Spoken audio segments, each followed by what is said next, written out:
जब हम वहाँ पे पहुँचे तो हमें पता चला कि ना ज़हीर है वहाँ पे, ना घर में शबीर है, ना उसकी माँ है। तो फिर उन्होंने कहा जी इसकी माँ तो बहुत लड़ाकी है, अगर वो घर में होती तो आपको घुसने भी ना देती। मैं ये हल्फिया कह सकती हूँ कि उसकी उम्र 15 से भी ऊपर नहीं है। डेली न्यू की तमाम वीडियोस देखने के लिए हमारा चैनल सब्सक्राइब कीजिए और बेल आइकॉन पर क्लिक कीजिए ताकि आने वाली तमाम वीडियोस से बाखबर रह सकें। अस्सलाम वालेकुम नाज़रीन, डेली न्यू के साथ मैं हूं आपका मेज़बान अरसान आरिफ। नाज़रीन, दुआ ज़हरा और ज़हीर के केस ने 2 दिन पहले एक नया रुख लिया। नाज़रीन, साइमा शहजाद और स्ट्रॉन्ग उज़मा 2 दिन पहले पहुंचती हैं दुआ ज़हरा के घर और अगले ही दिन दुआ ज़हरा पे हो जाता है हमला। सब सोशल मीडिया का कहना है कि ये जो हमला है वो साइमा शहजाद और स्ट्रॉन्ग उज़मा ने करवाया है। आखिर इसकी हकीकत क्या है हम जानते हैं इन्हीं से ही। अस्सलाम वालेकुम मैम। वालेकुम अस्सलाम। कैसी हैं आप? मैं अल्लाह का करम बिल्कुल ठीक हूँ। अच्छा, सबसे पहले मुझे ये बताएं कि जो दुआ ज़हरा को घर आप लोग पहुँचे, कैसे पहुँची दुआ ज़हरा के घर? सबसे पहले तो मैं ये क्लियर कर दूं कि हम उनके घर डायरेक्टली नहीं गए थे, ना हमें उस जगह का पता था, ना लोकेशन का पता था। उस जगह की इन्फॉर्मेशन और दुआ वहाँ पर रहती है, इस चीज़ की इन्फॉर्मेशन हम तक खुद आई थी। कैसे आई थी? क्योंकि जो मालिक मकान थी ख़वातीन, वो चूँकि बहुत पर्दा करने वाली ख़वातीन थी और मदरसे की ख़वातीन थी, बच्चों को कुरान पाक पढ़ाती थी, उन्होंने बड़ा चुपके से हमारे साथ रब्ता किया। और रब्ता मेरे साथ नहीं हुआ, स्ट्रॉन्ग उज़मा के साथ हुआ था। स्ट्रॉन्ग उज़मा को उन्होंने कॉल की, पहले मैसेजेस किए कि इस तरह से हमारे घर में वो बच्ची रह रही है, तो हम आपको बताना चाहते हैं, हम ये चाहते हैं कि किसी तरीके से आप यहाँ पर आएँ और देखें, और आप देखें यहाँ की सूरत हाल। उन्होंने ये बिल्कुल नहीं कहा कि आप इसको खुदा ना खास्ता अगवा कर लें या कुछ आप मुसल्लह अफराद ले आएँ।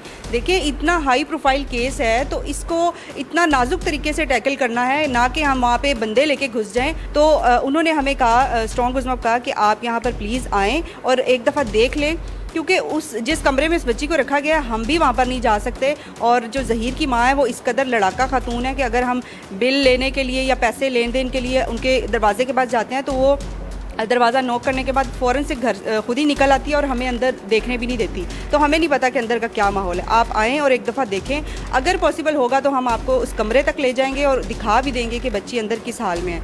तो इस वजह से उन्होंने उज़मा से रब्ता किया। फिर उज़मा थोड़ी सी पज़ल हो गई कि मैं क्या करूं। उन्होंने मुझसे बात की, उन्होंने कहा साइमा वो बहुत पर्दा करती हैं ख़वातीन, तो क्या करना चाहिए, हमें जाना चाहिए। और उन्होंने कहा था कि आप वहाँ पे किसी मर्द को ना लेके आएँ। तो हमारे घर में बहुत पर्दा होता है, यानी कि हम कुरान पाक पढ़ाते हैं तो पूरे मोहल्ले में हमारी एक इज़्ज़त है। तो आप यहाँ पर किसी बंदे को ना लेके आएँ, किसी मीडिया वाले बंदे को ना लेके आएँ, आप आएँ और आप देख लें। तो उज़मा ने फिर फैसला किया कि हमें जाना चाहिए और मैंने भी उनको कहा कि ठीक है हम जाके जायज़ा लेते हैं। फिर इस तरीके से हम लोग उनके ही फोर्स करने पे वहाँ पर गए। अच्छा, आप मुझे ये बताएं कि जो ये इन्होंने अब आपसे रब्ता किया 2.5 महीने बाद, जिस वक्त दुआ ज़हरा को ढूंढ रहे थे, उन्होंने इस वक्त रब्ता क्यों नहीं किया?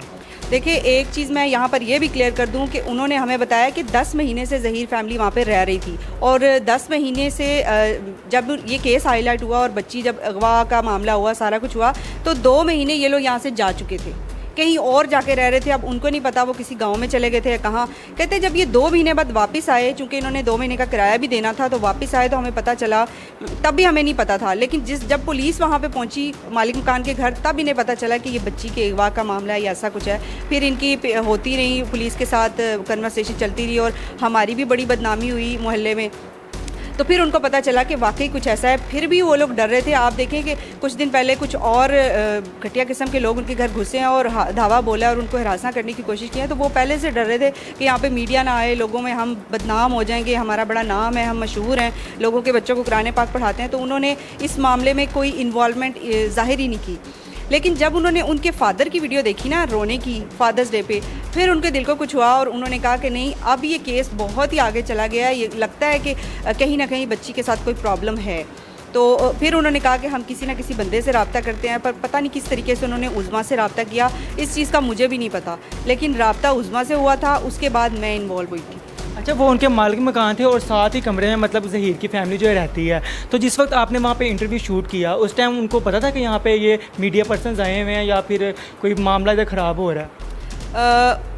उन ख़वातीन को तो पता था कि हम मीडिया पर्सन हैं, लेकिन हम वहाँ पे कोई जब अंदर दुआ के कमरे में गए तो हम कोई कैमरा नहीं लेके गए थे, ना हम कोई गैजेट्स लेके गए थे। हम लोग एक आम नॉर्मल ख़वातीन की तरह वहाँ गए थे और हमने अपने हेड्स वगैरह कवर कर लिए थे, क्योंकि उन्होंने कहा था कि ये मदरसे वाली ही औरतें हैं, तो इन्होंने कमरा किराए पे लेना है और इसलिए आप इनको कमरा देखने की इजाज़त दें।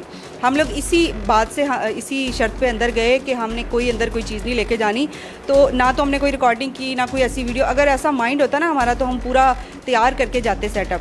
तो हम लोग जाके हमने बस कमरे का जायज़ा लिया, लेकिन हमें दुख और अफसोस इस बात का हुआ कि जो बातें फैलाई जा रही थी कि दुआ का बेडरूम है, दुआ बेडरूम सेट कर रही है, अपना घर सेट कर रही है, वो व्लॉग्स बनाएगी, लाइव आएगी, ऐसा कुछ भी नहीं था।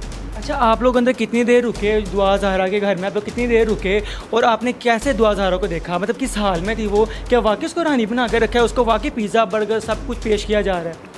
देखिए, पहले मैं ये बता दूं, आपका सवाल मैं जवाब दूंगी इसका, लेकिन पहले मैं ये बताना चाहती हूँ हमारा अंदर जाने का भी कोई इरादा नहीं था। जब हम वहाँ पे पहुँचे तो हमें पता चला कि ना ज़हीर है वहाँ पे, ना घर में शबीर है, ना उसकी माँ है। तो फिर उन्होंने कहा जी इसकी माँ तो बहुत लड़ाकी है, अगर वो घर में होती तो आपको घुसने भी ना देती, तो इस बहाने से हम आपको मकान जो कमरा है वो दिखा देते हैं, तो आप हो सकता है दुआ को भी इस बहाने देख सकें। अगवा का कोई मामला नहीं था, ना हमारे साथ कोई बंदा था। तो हम लोग जब अंदर गए हैं तो दुआ जो है वो हमारे सामने बैठी हुई थी। मतलब हमें यकीन नहीं हो रहा था कि ये वो लड़की जिसके पीछे पूरा मीडिया पागल है, पूरी दुनिया इसके पीछे पागल है और दुआएं कर रहा है, तो ये लड़की कितने आराम से बैठी हुई है। उसने कोई बड़ा ही गंदे से हुलिये में बैठी हुई थी, घिसी सी शर्ट पहनी हुई थी, घिसा सा ट्राउज़र पहना हुआ था और मोबाइल स्क्रॉलिंग कर रही थी और कुछ देख रही थी वहाँ पर। अच्छा, आपने दुआ ज़हरा को रियल में देखा, तो आपको जब उसको देखा तो उसकी उम्र कितनी लग रही थी? कितने साल की वो लग रही थी? देखिए, जब बंदा टीवी में आता है ना, ये कैमरे में आता है, तो वो कभी भी एक्चुअल नहीं लगता, वो हमेशा 10% ज़्यादा ही लगता है। उसकी जो फिज़ीक है वो ज़्यादा दिखती है। तो अब आप खुद अंदाज़ा लगा लें कि कितनी दफ़ा उसको मीडिया पे लाया गया और उसके इंटरव्यू किए गए, तो उसमें कभी उसका जूड़ा ऊंचा कर दिया जाता था, कभी उसके नीचे पिलो रख दिया जाता था, कभी उसको औरतों जैसा मेकअप करके पेश किया जाता था कि जी ये बड़ी है। तो बहुत सारे इस तरह के जो है ना तरीके इख्तियार किए गए, लेकिन हमने जब देखा ना तो मैं ये हल्फिया कह सकती हूँ कि उसकी उम्र 15 से भी ऊपर नहीं है। से भी ऊपर नहीं है। अच्छा, मुझे ये बताएं ना, वहाँ पे ज़हीर मौजूद था, ना उसका भाई शबीर मौजूद था और ना उसकी वालदा मौजूद थी। आखिर कौन था उस घर में, कौन कौन था? और उन्हें कुछ शक नहीं पड़ा कि मीडिया वाले आ गए हैं या कुछ होने वाला है हमारे साथ? इस बारे में कुछ बताएं। हम जब अंदर गए हैं तो पहले तो हमें पता लग गया कि ज़हीर भी शबीर भी नहीं है, उसकी माँ भी नहीं है, तो हमने कहा चलें देख के हम वापस आ जाएंगे। जब अंदर गए तो सिर्फ शबीर की बीवी थी, उसके 3 बच्चे थे और कहीं दूसरे कमरे में एक इनका और भाई है, कदीर के नाम से है शायद, वो पागल है जिसको आज तक किसी ने मेरा ख्याल नहीं देखा होगा, वो दूसरे कमरे में बैठा हुआ था। तो शबीर की बीवी के चेहरे पे खासी परेशानी थी और उसका रंग उड़ गया हुआ था कि ये एक अननोन लोग आ रहे हैं, तो कहीं ना कहीं हमें कोई प्रॉब्लम ना हो जाए, हमारे लिए कोई मसला ना क्रिएट हो जाए। उसने क्या किया कि दुआ को उसने फ़ौरन से छुपाने की कोशिश की। उसने उसके चेहरे पे मास्क पहना दिया और उसके फेस पे, उसके सर पे चादर उड़ा दी और उसको कहा कि तुम अपना फेस नीचे कर लो। इस तरीके से वो बैठी हुई थी और उसका फेस शो नहीं हो रहा था। जब हम गए हैं तो तब वो इजी माहौल में बैठी हुई थी। तो शबीर की बीवी उसके खड़ी हो गई कि ये लोग कहीं खुफिया वीडियो ही ना बना लें। तो वो उसी तरह 10 से 12 सेकंड हम लोग वहाँ पे रुके हैं, तो वो आगे ही खड़ी रही है कि कहीं इसको फोकस करके देख ही ना लें, पहचान ही ना लें। तो बस ये मामला हुआ था और 10-12 सेकंड के बाद जब हम बाहर आए तो थोड़ी देर बाद हमें पता चला, 3-4 मिनट बाद, कि जो कदीर है वो दुआ को फ़रार करके ले गया और उसको किसी और जगह पे भगा दिया गया। अच्छा, आप मुझे ये बताएं कि जब स्ट्रॉन्ग उज़्मा वहाँ पे पहुँची तो आपने इंटरव्यू उनके साथ किया, मालूम ने और ऐसी क्या बातें की जो अभी तक सोशल मीडिया पर नहीं आई? उन्होंने कोई ख़ास ऐसी बात नहीं की। उन्होंने जो कुछ हमें बताया, उन्होंने बाद में दूसरे झूठे यूट्यूबर जो ज़बरदस्ती घुस गए थे उनको भी उन्होंने वही बताया, लेकिन वो इस कदर घटिया लोग थे, उन्होंने उनका मौक़िफ़ सुनना ही नहीं, उनको मौका ही नहीं दिया बोलने का और उल्ट पुल्ट बातें करते रहे और इस वाक़े को दूसरा रंग देने की कोशिश की।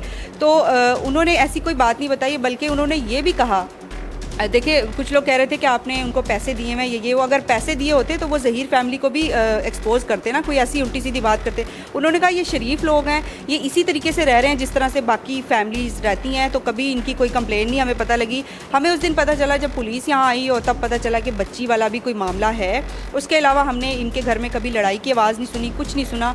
हाँ, उस दिन आवाज़ आई थी दुआ की, जिस दिन उसने जुनैरा की तरफ दावत पर जाना था और लाइव सेशन होना था, और उन्होंने कहा जब हमने वीडियो देखी तो हमें पता चला कि वाकई इसने जाना था। उस दिन वो अपनी सास से बोल रही थी कि मुझे पैंट लेके दें, मुझे कपड़े लेके दें, मैंने तैयार होना है, मैंने शॉपिंग करनी है। तो उस दिन थोड़ी सी हमें आवाज़ें आई और हमें पता चला है कि वाकई कुछ है अंदर। दुआ ज़हरा अगर कपड़े मांग रही है उनसे तो वो कैसे पक्का यकीन है कि वो चाहे खा रही है चाहे पी रही है?